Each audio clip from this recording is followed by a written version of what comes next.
Ada di rumahnya Jaka. Nih banyak ikan. Kita akan belajar sistem filtrasi di sini ya. Ayo kita lihat dulu ikan-ikannya nih.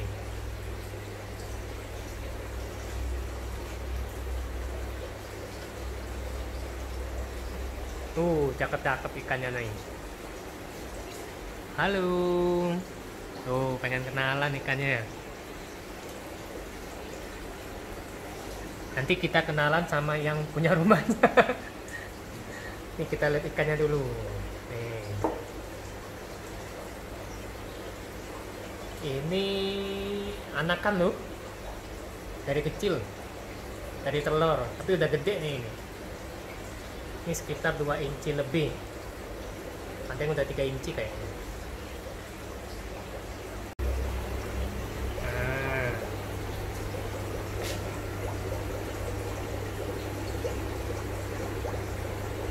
Juga nih.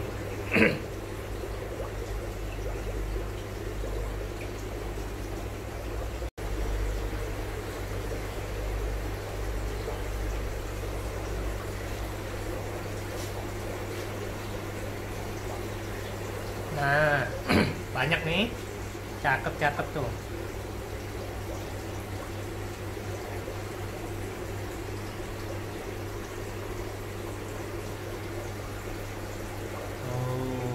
Bodinya bulat-bulat.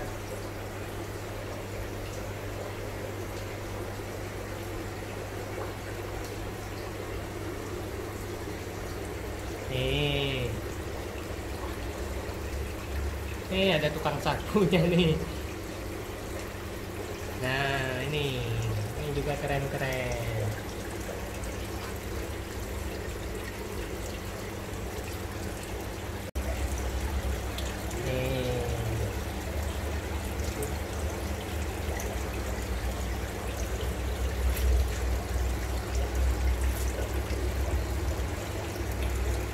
Nah, ini ikannya. Sekarang kita lihat sistem filtrasinya, ya.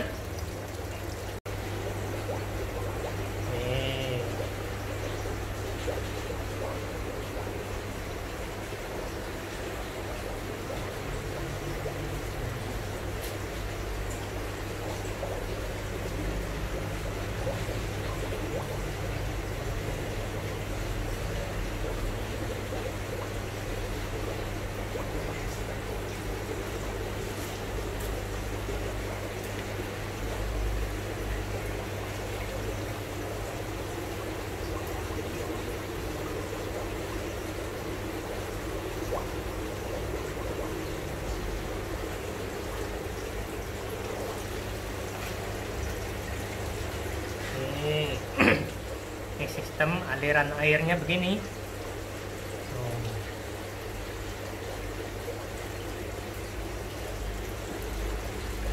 Tuh. Nah, airnya turun.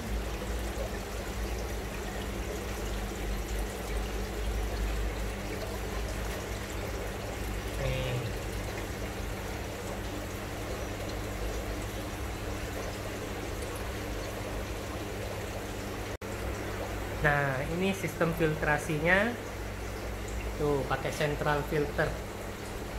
Saya suka nih yang kayak gini nih. Ini hari ini datang ke sini saya mau belajar tentang central filter. Ya. Diskus ini mainnya itu di air. Jadi otomatis kalau kita main diskus berarti kita juga main air. Main air ya seperti ini nih, bikin sistem filter ya, penyaringan air. Kualitas air menentukan sekali untuk perkembangan diskus.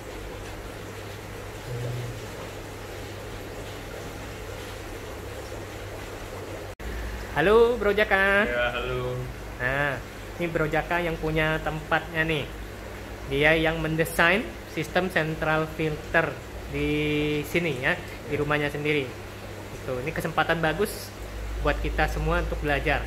Nah, coba Bro Jaka jelasin tolong sistem aliran airnya itu dari tank terus ke filter gimana?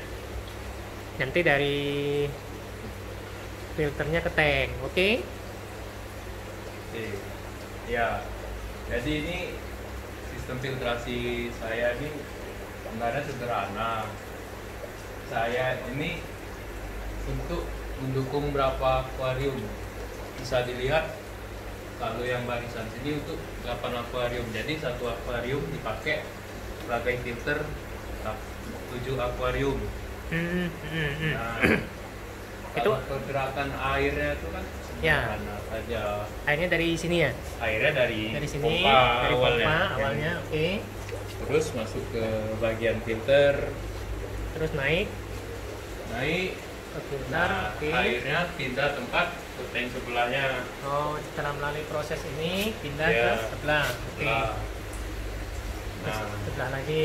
sebelah lagi kemudian airnya menurun ke akuarium sebelah. Oke, dari atas ini ini turun ke airnya bawah. dibuat turun ngalir sini. Oke. Nah, Dari sini dari pindah sini lagi. pindah lagi ke akuarium bawah sampai tempat berhentinya di pompa, Di tempat pompa yang diulang tadi. lagi dari awal. Oh, Gitu. oke. Jadi Prosesnya. sirkulasi airnya jalan terus Ya, ya? berjalan Betul, dari betul. atas ke bawah, kemudian dari bawah ke atas. Oke. Nah, ini isi sistemnya apa aja? Ya, di bagian pertama itu ada filter mekanis ya, menyaring kotoran, isinya dakmat dan kapas. Setelah ini dari camber yang filter mekanis, kemudian lanjut ke filter biologisnya. Oke. Filter biologis di sini saya pakai media toughness. Kalau ini kapasitasnya kurang lebih 2,5 kilo. Nah, dari toughness ini akhirnya pindah ke filter kimianya, sarang jahe. Tapi selain filter kimia, di sini isinya juga ada filter biologis seperti bioring dan biobol. Oh, oke. Oh, ini di dalam ini nyampur ya? Iya, ada bioring, ada biobol juga. Oke. Setelah lewati camber yang ketiga, di air ini lebih. Nah, ini ditutup kertas ya, tahu supaya UV tidak dapat dilihat secara langsung oleh kita maupun ikan. Sinar UV kan radiasinya kuat. Wah, betul. Nah, jadi secara sederhana sistem filter di rumah saya ini ada terbagi menjadi 4 jenis pengolahan air. Oke.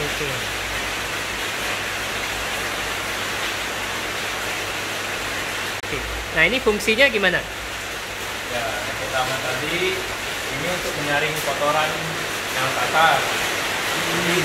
Kotorannya itu kan pindah-pindah karena mengikuti aliran airnya, kan otomatis kotoran ini bisa berpindah ke tank sebelahnya. Demikian juga tank sebelahnya juga pindah. Jadi pasti ujungnya menumpuk di salah satu akuarium. Oh, oke. Jadi ini menampung seluruh kotoran akuarium. Itu kotoran yang kasar.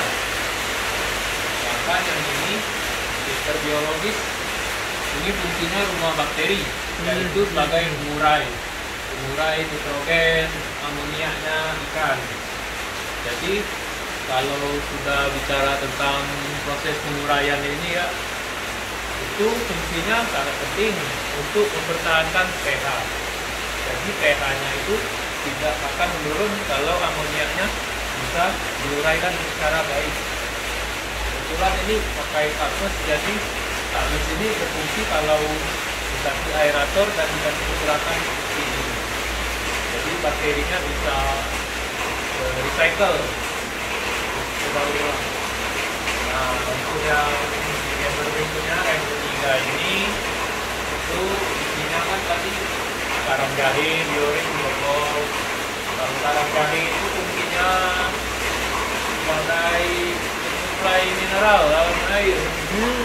Karang jahe ini soalnya mengandung kalsium, magnesium. Nah, mineral air itu selain berfungsi untuk mempertahankan pH, juga berfungsi untuk menunjang kelangsungan hidup ikan. Jadi menurut saya kalau yang bagusnya tuh air untuk pemeliharaan ikan tuh nggak boleh polos mineralnya, nggak boleh air biasa. Nah, untuk endorse airnya itu UV, ultraviolet. Lampu UV ini berfungsi sebagai sterilisasi.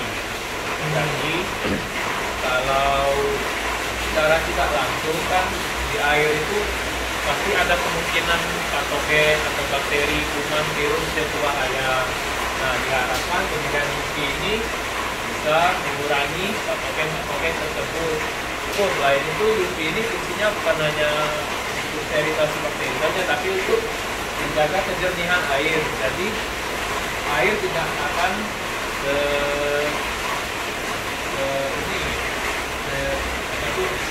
tidak dipenuhi oleh alga. Alga kan Ya, membuat air keruh. Nah, saya setuju tentang ini mineral air, betul. Saya berapa hari lalu udah browsing bagaimana cara menambah mineral air. Beruntung sekali hari ini hadir, datang ke sini, dapat tipsnya. Saya bingung sampai browsing. Saya browsing itu di marketplace apa penambah mineral air. Nah, ternyata kuncinya ada di sini tempatnya ya, di tempatnya Jaka ini. Ya, ada dikasih karang jahe ya. Oh ya, sip bermanfaat, dapat ilmu lagi nih kita nih. Ya, saya setuju sekali itu. Udah penasaran berapa hari browsing mineral air, bingung nambahnya pakai apa. Ya, pakai air mineral untuk manusia kan nggak mungkin juga ya. Ya udah, ini tentang itu. Terus perawatannya gimana? Nah, ini bagaimana cara maintenance filternya? Kan ini kuncinya ada di filter ini. Karena ini mengalir ke semua akuarium. Sehat tidaknya ikan, pertumbuhan ikan tergantung di filter. Itu gimana, Bro? Oh iya, oke. Kalau untuk maintenance ya, yang pertama itu kan filter ini awalnya nggak langsung jadi. Jadi nggak ada yang dibuat. Awalnya ini kalau untuk makan, pertama kita harus fokus ke pembentukan bakteri pengurainya dulu. Oh, Atau ya. Saya sebut nitrogen cycle. Ya, oke. Jadi untuk awal makanan, maintenance-nya harus sabar. Yang bisa kita andalkan itu ya cuma sistem mekaniknya, ininya sama UV-nya. Fungsi sama sekali. Karena awal itu bakterinya belum ada ya. Ya, belum ada. Oke, itu kalau misal dijual di online kan ada bakteri starter. Bagus nggak ditaruh di situ? Kalau yang saya pakai itu bakteri probiotik berbentuk cair, bisa M4 atau probiotik itu, tapi saya sendiri pakai probiotik dulu. Oh, ya. Jadi kalau teman-teman penasaran bakteri apa sih yang bagus untuk pengurai ini? Kalau menurut saya yang bagus ini Nitrobacter dan Nitrobacter, pokoknya bakteri Nitrobacter. Ya. Fungsinya bakteri itu ya pengurai amonia. Betul. Kita habis makan bisa menghasilkan Amonia. kotoran amonia. Nah, amonia itu NH3. Kemudian kalau bakteri pengurai sudah dibentuk, NH3-nya itu akan berubah, diuraikan menjadi NH2. Oh. Nah, yang saya tahu itu NH2 itu tidak membahayakan ikan. Nah, bagaimana cara mempercepat pertumbuhan bakterinya? Ya. Ya, fungsinya itu kita harus sabar menunggu dan kita kasih starter untuk mempercepatnya. Saya sendiri kalau pas awal pemasangan ini starternya ini diam nih, vakum, nggak bergerak. Itu tandanya kosong, nggak ada penghuni bakterinya.